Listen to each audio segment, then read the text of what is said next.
कोई भी age group का पर्सन है, पहली बार उसे लगता है कि अब हमारे वीडियो देखने के बाद उसे लगता है कि अब मुझे लेना ही चाहिए, उसका फर्स्ट स्टेप क्या होना चाहिए? क्या चीज़ें वो सर्च करे?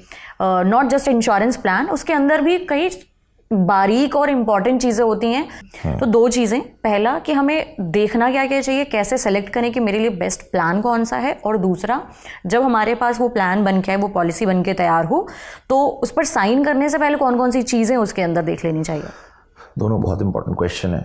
पहला चीज़ जो है कि आपको कैसा चुनना चाहिए प्लान, क्या फीचर्स होने चाहिए, उसके लिए आइडियली आपको 1 से 2 दिन की मेहनत लगेगी। 80 तक का आप मान के चलिए आपकी लाइफस्टाइल रहेगी। आपको क्या क्या खर्चे हो सकते हैं, आपके क्या लाइफस्टाइल के खर्चे होंगे, वो आपको एस्टिमेट करने होंगे। थोड़ा मुश्किल काम है। इसको आसान करने के लिए हमारे पास टूल है जो बेसिकली ये सारी चीज़ 1 मिनट में करके दे देता है, इंश्योरेंस हेल्थ रिपोर्ट। आप ये प्लीज़ गलती ना करें कि आप अपने दोस्त से या अपने ऑफिस के कलीग से या अपने किसी और जने से बात करके बोलें कि उसने कर दिया तो वही मेरी है।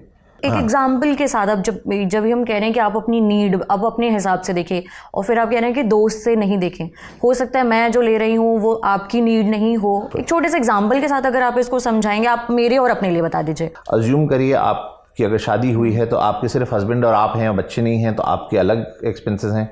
सिमिलरली जो स्कूल के मेरे फ्रेंड हैं या मेरे मोहल्ले के जो मेरे फ्रेंड हैं, उनकी लाइफस्टाइल अलग होगी। अज्यूम करिए ये भी मान लेते हैं कि मेरे जो दोस्त हैं उसकी वाइफ और 2 बच्चे हैं और मेरे भी वाइफ और 2 बच्चे हैं।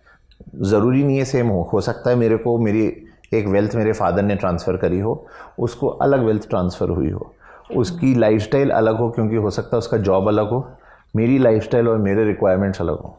तो आपको अपनी पर्सनल लाइफस्टाइल, अपनी पर्सनल रिक्वायरमेंट, आपको ऊपर से कितना वेल्थ मिला है, आपको आगे कितना वेल्थ देना है, और आपके घर में कौन है, ये सारी चीज़ें मिलाकर बनाना पड़ता है। इसलिए मैं आपको बता रहा हूँ, हमारे यहाँ अगर 140 करोड़ लोग हैं, उसमें से 70-80 करोड़ लोग हैं जो इंश्योरेंस ले सकते हैं, उन सबको अपना अपना बनाना चाहिए, क्योंकि सबकी रिक्वायरमेंट किसी ना किसी से अलग होगी। जैसे हिंदी में बहुत फेमस लोगों ने बोला है कि किसी भी 2 जने को सेम चांद नहीं दिखता, उसी तरीके से कोई भी 2 लोग सेम इंश्योरेंस नहीं खरीदते।